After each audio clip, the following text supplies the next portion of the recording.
isa sa natutunan ko ay yung huwag mag-post ng mga personal stuffs. Yung takeaway para sa akin yung pag-enhance namin sa social media accounts. Yung kung paano kami mag-post ng mas maayos at mas tamang paraan. For me, my main takeaway for social media literacy is how to build, how to boost, and how to promote oneself by using social media.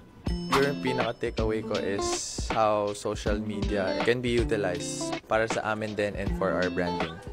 Kailangan natin gamitin yung social media ng tama kasi maraming naglo-look up sa atin, especially na sa naglalaro kami sa NCAA.